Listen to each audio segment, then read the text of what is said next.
साथियों, जय भीम, नमो बुद्धाय। मैं उपस्थित हुआ हूँ सीतापुर में। जो भीम आर्मी के प्रदेश अध्यक्ष हैं, जो उनका नाम है कुलदीप भार्गव जी, आज हम उपस्थित हुए हैं सीतापुर में। ले करके जो देखा जाए बौद्ध कथाओं को, यहाँ पर जो ब्राह्मणवाद है वो परमिशन नहीं लेता है। जो बुद्ध कथाएं जहाँ जहाँ पर सीतापुर में हुई हैं वहाँ पर हंगामा जरूर हुआ है। हम आज भीम आर्मी वालों से, यहाँ पर काफी लोग कार्यकर्ता तैनात हैं, उनसे पूछेंगे। नमस्कार, सत्यशोधक नेशनल न्यूज में आपका धन्यवाद, बहुत बहुत आपका। सबसे बड़ा ये सवाल है कि इस समय सीतापुर जिले में पिछले कई महीनों से अक्सर ये चीज़ देखी गई है कि बुद्ध कथाओं को प्रशासन रोक रहा है। अक्सर लोगों की शिकायत आती है अलग-अलग गाँव से कि हम लोग परमिशन के लिए देते हैं, लेकिन परमिशन नहीं दिया जा रहा है। साथ ही हम ये भी देख रहे हैं कि उसी गाँव में जहाँ पर बौद्ध कथाओं को परमिशन नहीं दिया जा रहा, वहाँ पर रामायण और भागवत के कार्यक्रम बराबर हो रहे हैं। तो ये दोगलापन जो प्रशासन कर रहा है, ये बहुत ही सोचने वाला विषय है और बड़ा ही इस समय सब लोगों को, सिर्फ भीम आर्मी को नहीं, जितने भी और भी संगठन हैं, उनको इस पे समझना होगा कि आखिर ऐसा क्यों हो रहा है। इसका कारण एक तो ये है कि बुद्ध कथाओं से जो कथावाचक हैं, वो रात में 1000 2000 लोगों को अपने सामने बैठा करके बहुजन महापुरुषों के बारे में उनको बताते हैं। उनको बताते हैं पाखंडवाद से वो कैसे अलग होके और बहुजन विचारधारा पे चलें। तो कहीं न कहीं ज़ाहिर-सी बात है, लोगों में जागृति आ रही है। तो इससे इन जितने भी मनवादी हैं, इनके धंधे बंद हो रहे हैं, लोग मंदिर जाना बंद कर दे रहे हैं, लोग इनके कार्यक्रम करवाना बंद कर रहे हैं। अब जिसका धंधा बंद हो रहा होगा, तो ज़ाहिर-सी बात है उसको ठेस पहुँचेगी। तो इन्होंने प्रशासन के साथ में ये मिल के ऐसा सिस्टम बनाया कि अब कहीं भी ये कथाएँ ना होने दी जाएँ। लेकिन उनको मालूम नहीं कि ये कथाएँ होना हमारा संवैधानिक अधिकार है। कहीं भी किसी कार्यक्रम को अगर कोई लोग आयोजित करना चाहते हैं, वो उसकी आस्था होती है। प्रशासन से इसमें बातचीत हुई कई बार, उनको भी मैंने इस चीज़ से अवगत कराया कि आप बार-बार ना रोकी जाए, क्योंकि हमारे लोग बराबर आंदोलन करते हैं उसके लिए। कई बार ऐसा हुआ कि उसमें पुलिस ने आनाकानी की, फिर ये लोग आंदोलन किए। उसके बावजूद भी अभी भी जहाँ अब परमिशन दे रहे हैं, तो वहाँ एक नई चीज़ देखने को मिल रही कि अभी लखीमपुर में एक घटना हुई, बुद्ध कथा चल रही थी, उसमें जाकर कुछ मनवादियों ने जो है वो हमला कर दिया।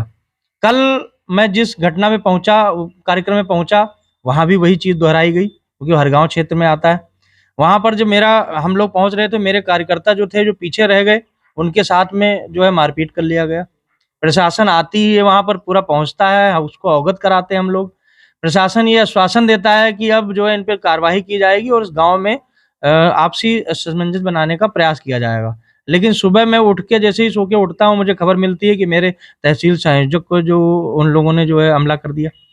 तो ये पूरा आप सबको, ये भीम आर्मी का मसला नहीं है सिर्फ, ये सभी बहुजन लोगों को ये सोचना पड़ेगा आखिर ये क्यों? ये ना भीम आर्मी पे हमला है, ये पूरा बौद्ध धर्म पे हमला है, बौद्ध धर्म के अनुयायियों पे हमला है। क्योंकि उनको मालूम है कि अगर यहाँ से क्रांति बनी, तो फिर जो है हमारा टिकना मुश्किल हो जाएगा। अब दिक्कत ये है कि भीम आर्मी तो इन लोगों का साथ दे रही है, लेकिन जो दूसरे लोग हैं, दूसरे संगठन के लोग हैं, वो चुप्पी साधे हैं। कल से लेके आज तक इतना बड़ा ये जिले में प्रकरण हुआ, आप भी देख रहे हो कि पूरा जिले का प्रशासन इस प्रकरण में लगा हुआ है, लेकिन दूसरे संगठनों का कहीं अता पता नहीं। क्यों? क्या उनके लोग नहीं हैं, उनके मानने वाले लोग नहीं? और आपके चैनल के माध्यम से मैं उन तक भी मैसेज पहुंचाना चाहता हूं, जो 50-50 हजार, 20-20 हजार लोगों का कार्यक्रम करते हैं और बौद्ध धर्म के अनुयायी होने का दम भरते हैं, हमारे समाज से चंदा भी लेते हैं, लेकिन जब ऐसी स्थिति आती है, उनको कई बार गांव में लोगों ने कल बताया कि ऐसे लोगों को अवगत भी कराया गया, लेकिन उनके मुंह से चूना निकली। इसका मतलब है कि कहीं ना कहीं वो समाज को लूटने का काम सिर्फ कर रहे हैं, इनके साथ खड़े होने का काम नहीं कर रहे। और हम लोग, अभी आपको मालूम है कि ये लोग आज भी घटना में मौजूद थे, कल मैं वहां खुद मौजूद था। ये डर नहीं है कि हमको जान की परवाह है, कल भी आपको मालूम है पूरा घेराबंदी की गई हमारे लोगों को, हमको, सबको, लेकिन नहीं, मुस्तैदी के साथ हम लोग डटे रहे। और आज जब तक एफआईआर दर्ज होके और मुकदमा दर्ज हो नहीं गया, तब तक हमारे लोग वहां से नहीं हटे, क्योंकि हम डरते हैं नहीं, चंद्रशेखर भाई के अनुयायी हैं। और जो हमारा नेता ऐसा है कि वो नहीं लोगों से डरता, तो हम कैसे डरेंगे। अभी जो ले करके जैसे एक घटना और घटित हुई है बहराइच में, जो सोनू भार्गव हैं या सोनू पासी कहे जाते हैं, उनके घर पर अभी काफी जो ब्राह्मण के समाज के जो लोग हैं वहां पर उनको मारा पीटा है, उस पर कार्रवाई नहीं हो रही है, और भीम आर्मी वाले क्यों इतना, जैसे पर क्या कहना चाहेंगे आप? है उसमें पूरा प्रकरण हमारे वहाँ के जिला संयोजक, मंडल संयोजक, उनके सबके नॉलेज में है, और भीम आर्मी बराबर अस्पताल से लेके उनके परिवार तक सुरक्षा प्रदान करने का काम कर रही। लेकिन ये भी एक चिंताजनक विषय है कि एक पासी समाज पे इतना बड़ा हमला हुआ और ब्राह्मण समाज के लोगों ने घर में घुसकर महिला को मारा। वो महिला अभी भी थाने में मेडिकल कॉलेज में एडमिट है। लेकिन दिक्कत ये है, ये सवाल आप हमसे तो पूछ ले रहे कि भीम आर्मी उसमें क्या कर रही। मैंने आपको तो बताया, आप पता करके देखो, वहां हमारे लोग बराबर शुरू से लेके अभी तक मुस्तैद हैं। लेकिन उन लोगों का क्या जो पासी समाज का बड़े बड़े संगठन चलाते हैं। मेरा सवाल फिर वहीं अटकता है कि पासी समाज का संगठन चला के लखनऊ में बड़ी बड़ी मीटिंगें करना और ये दम भरना कि पासी समाज के लिए हम लोग कुर्बान हैं, तो कुर्बान आप सिर्फ लखनऊ तक सीमित है? क्या वो पासी समाज की महिला नहीं थी? क्या वो पासी समाज का व्यक्ति नहीं था जिस पे हमला हुआ? तो क्यों अब तक कोई पासी संगठन वहां नहीं पहुंचा? खैर, वो लोग ना पहुंचे, हमें दिक्कत इस बात की नहीं है कि वो नहीं पहुंच रहे, हमें दिक्कत इस बात की है कि वो ठेकेदार बनने की कोशिश ना करें और ये ना कहें कि मैं ही पासी समाज का जो हूँ उद्धारक हूँ। हमारे भीम आर्मी के लोग ये नहीं देखते कि आप किस जाति के हो, किस समाज से आते हो, बस उनको ये पता चले कि अगर आप पे कोई दिक्कत है तो हम खड़े होंगे। आपकी जानकारी लेके बता दूं कि मैं जल्द ही आपके चैनल के माध्यम से मैं बता रहा हूं कि जल्द ही मैं सोनू पासी के परिवार से मिलने के लिए 10 तारीख को 2 बजे मैं बहराइच पहुंच रहा हूं और आपके चैनल से सब लोगों से अपील करता हूं कि ज्यादा से ज्यादा लोग वहां पहुंचें। और मैं पहुंचूंगा उस दिन और मैं तब बताऊंगा वहां पर पहुंचकर कि पासी समाज अब आपके डंडे लाठी खाने के लिए पैदा नहीं हुआ, आप गलत भूमिका में हो। भीम आर्मी पूरी तरीके से समाज के साथ में खड़ी और कहीं भी अन्याय होगा तो पहले तो उसका हिसाब करेंगे, अगर आप नहीं सुधरे तो फिर आप मेरे पास में दूसरे भी उपाय हैं उसके लिए। जो देखा जाए भाजपा के लोग जैसे पासी समाज में सबसे ज्यादा हैं, तो उस पर क्या कहेंगे? वो क्यों लोग नहीं वो बोल रहे भाजपा हैं? के लोग सबसे ज्यादा हैं, ये तो कहीं दूसरी तरफ कहने की जरूरत नहीं। सीतापुर जिले में देखिए आप, 3 विधायक हैं, 3 विधायक 1 मंत्री, वो पासी समाज के ही हैं और यहीं पर पासी समाज के साथ में अन्याय होता, लेकिन उनकी जबान से जूं तक नहीं रेखता, उनकी जबान से ये तक नहीं निकलता कि ये घटना हुई है। क्यों? वोट लेने के समय में तो पैर छू लेते हैं, वोट समय में अपने नाम के आगे में सरनेम हटा के पूरा पूरा प्योर पासी लिखते हैं कि दूसरे लोग ये समझ पाए कि हम पासी हैं तो पासी समाज के लोग उनको वोट दें।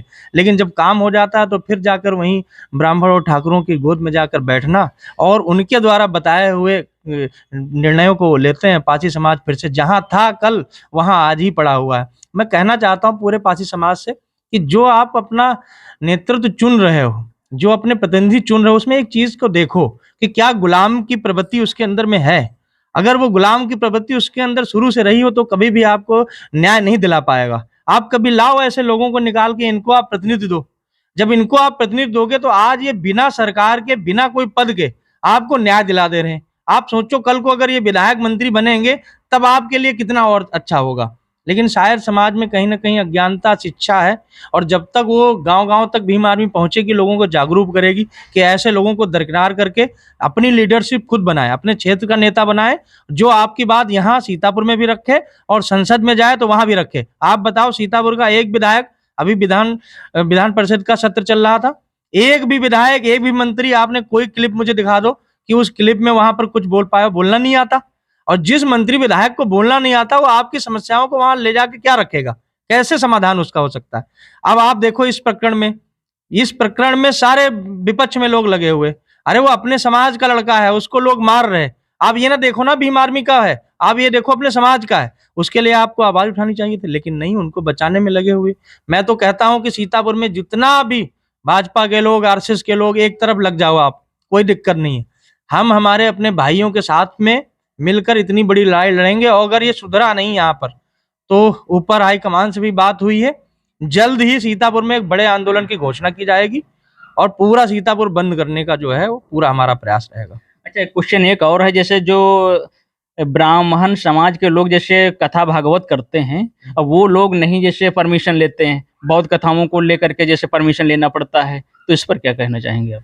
समस्या यही है ना कि हमारे लोगों को इतना, हमने कई बार कहा, कई गांवों से ऐसी आई समस्याएं कि परमिशन नहीं मिला, बौद्ध कथा डेट निर्धारित कर दी गई है, लेकिन हमने उनसे कहा कि आप बौद्ध कथा बताओ, जब आपको रोकेगा कोई तो उसके लिए भीम आर्मी आएगी। हमारे जो थाने के लोग हैं तो परमिशन किस चीज की देते हैं? परमिशन देखो, मैंने बताया भय बनाया गया लोगों में कि आपको परमिशन लेना होगा, और जब ये लोगों में बताया गया कि आपको परमिशन किस चीज का होता है, परमिशन इस चीज का नहीं होता कि आप बौद्ध कथा और रामायण का, परमिशन होता है हारन का, डीजे का, कि आप हारन नहीं बांध सकते, डीजे नहीं बांध सकते, इसका परमिशन होता है।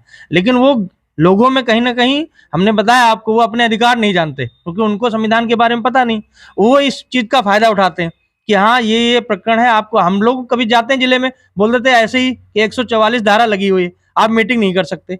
अरे भाई, कब 144 लगती है कब हटती है यही नहीं पता लग रहा है हमको।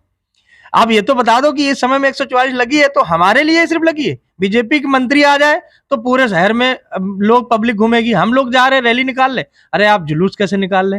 भाई सबका संवैधानिक अधिकार जो है बराबर है, चाहे बीजेपी क्यों हो चाहे हम लोग हो। तो मजबूरन हमको ऐसा करना पड़ रहा है कि बिना परमिशन के भी अब चलने पे हम मजबूर हैं, और कोई दिक्कत नहीं है। क्या है, मुकदमा करेंगे आप, मैंने कल भी कहा था, बोले कि आप कैसे इतने लोगों के साथ गांव में आ गए। अरे हमने कहा हमको मानने वाले लोग हैं, अब मैं उनको भगा नहीं दूंगा ना। अगर कोई मंत्री आएगा लखनऊ से चल के, उसको मानने वाले लोग सीतापुर में तो पूरे सीतापुर को जाम कर देते हैं। क्या किसी पत्रकार में इतनी हिम्मत है जाके सवाल पूछे कि हाँ भाई इतने लोग बिना परमिशन के आपने कैसे जाम कर लिए? वहां पुलिस भी लगी है, हमारे पदाधिकारी सूचना भी देते हैं कि प्रदेश अध्यक्ष आ रहे हैं, लेकिन उनको नहीं, फर्क नहीं पड़ता क्योंकि वो सोचते हैं अरे ऐसे ही होंगे हल्के फुल्के। आप समझ में आ गया ना? ये पुलिस में भी बैठे लोग वही हैं, मैंने आपको बताया, शासन प्रशासन दोनों एक सिक्के के दोनों पहलू। आप देखो पिछले 1-2 महीने से हमारे जिला संयोजक और पूरी उनकी टीम, जितने भी डेलीगेट्स हैं, वो यहाँ के कप्तान से मिलने का बराबर प्रयास कर रहे हैं। कई बार उनको फोन किया गया लेकिन मिलने के लिए वो राजी नहीं हो रहे। कहीं ना कहीं मुझे लगता है कि, मुझे कई लोगों ने बताया कि या तो उनको डर है कि इन लोग मिलेंगे तो हमसे कोई मांग रखेंगे। अरे हम आपसे मांगने के लिए नहीं आ रहे, हम खाली आपको बताने के लिए आ रहे हैं कि कानून व्यवस्था चुस्त दुरुस्त रखिए, अगर कहीं अन्याय होगा तो हम खड़े हैं, आप हमको भी जरा पहचान के रखिए। इसलिए नहीं मिल रहे, कोई दिक्कत नहीं, आप 2 दिन से भागे भागे आप फिरोगे, कल को होगा आप खुद मिलने आओगे, कोई दिक्कत नहीं है मुझे।